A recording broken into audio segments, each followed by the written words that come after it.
no Priit, räägime kõigepealt tänasest treeningust. Mis siis sind suusarajal ees ootab, et -10 on väljas ja kavatsed üks tund aega siis suusatada?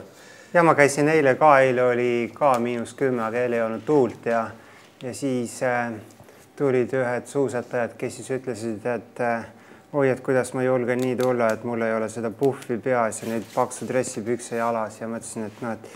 et ega ma mingisugune hellik ei ole, et ma ennast kaltsu pean tegema ja et puff on ainult nõrkadele, et kui nagu -20 allapoole ei ole, siis ei ole nagu puffiga üldse nagu mitte midagi teha.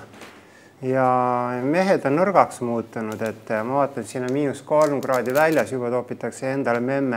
memme kalts pähe, et memmekaid on väga palju ilmunud raja peale. Samas sul endal nina vist tatin, et ega tegelikult võiks vist panna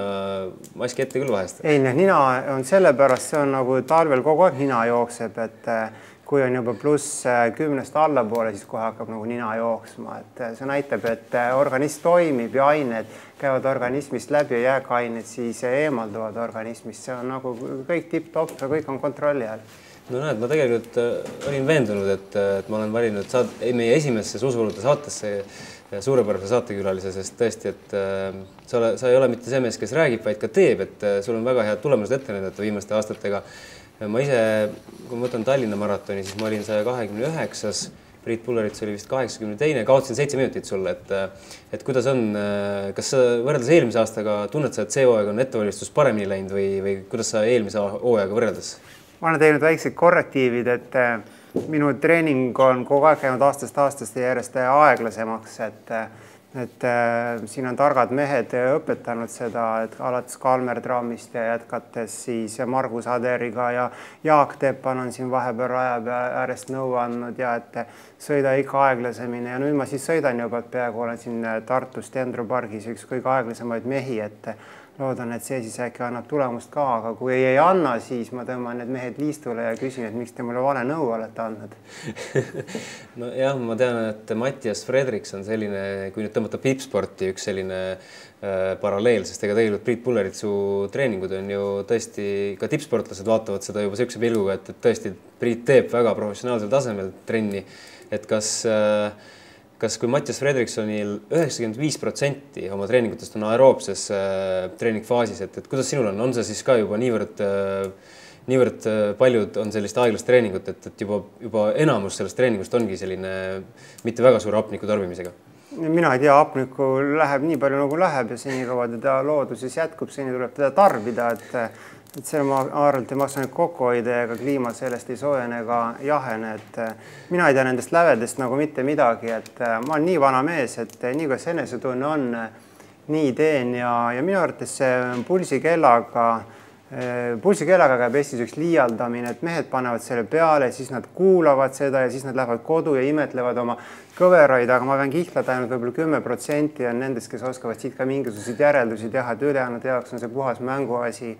Et mina ei ole seda mänguasja tõsiselt endale muretsenud ja viimane EKG näitas ka, et mul on südamega kõik korras,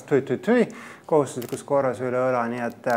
mõtlen, et ei maksa selle pulsikellaga liialdada ja selle ori olla, et kui sa teed maailmatasemel trenni, siis võib-olla küll, aga kes on sellised harrastajad nagu mina, siis kuulake pigem iseennast, mitte mingisuguseid tehnoloogilisi vidinaid, et see loodusest kaugenemine tehnoloogia lootmine, see on üle mõistuse läinud ja see on seesama jällegi see puffi näide ka, et iseennast enam nagu ei kuulata, mis kõrvad või põsed teevad, panen puffi igaks juhuks pähe, et siis on nagu hea ja kindel turvaline olla, aga nii me alla käimegi ja siis me imestame, et miks meil Eesti spordis tulemusi, et vähem pulsikella, vähem puffi.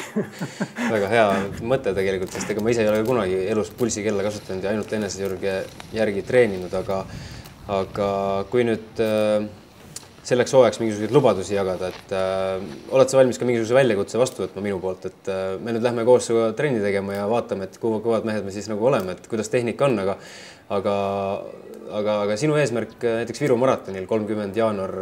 oled sa minemas ja mis tulemust sa loodad seal sõita? No igal juhul paremini kui eelmine aasta, sest eelmine aasta ma sain seal haamri.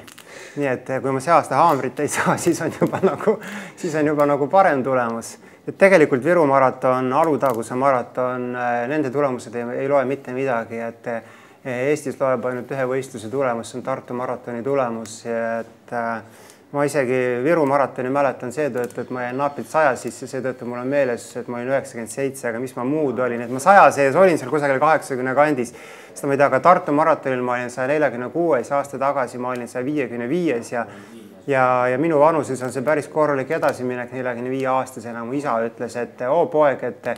kui sa nii edasi lähed, siis 15 aasta pärast sa võidad Tartu maratoni ära.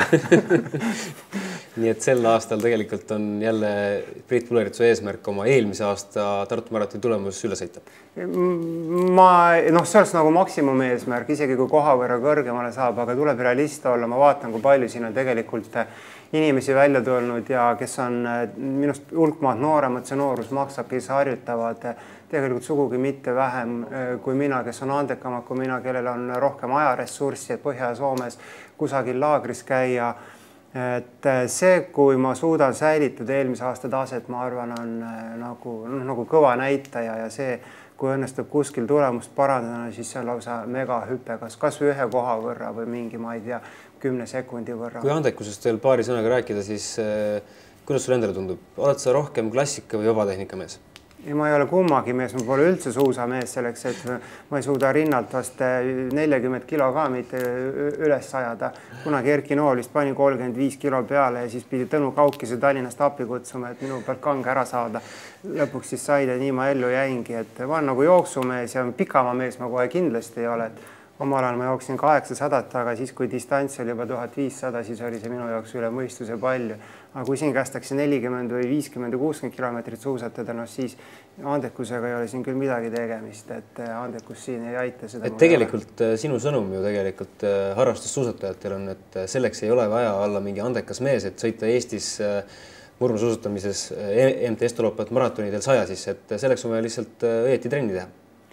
No ma ei tea, kas õieti, ma ei ütle, et mina õieti trenni teen, et kõik väidavad, et mina olen see Eestis kõige valemini trenni tegija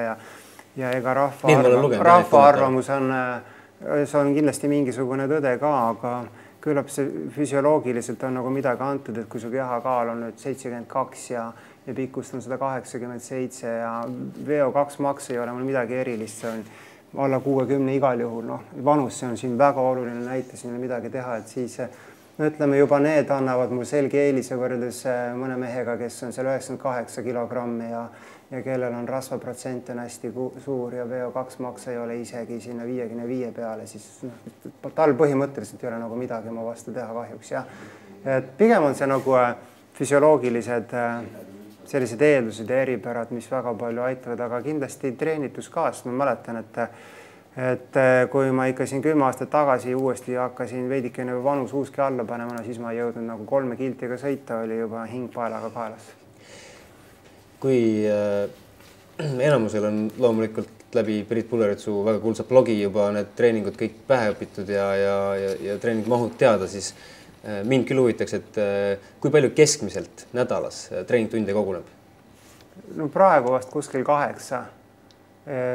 Sügise poole oli kuskil see 7, kui oli põhiliselt nagu rull ja jooks ja jõusaal ka, et ma tegin nagu jõupõhja, kuna mul üldfüüsiline on ikkagi väga nõrk, aga siis kere ja õlavöötmelihas, seda on väga olulised, et siis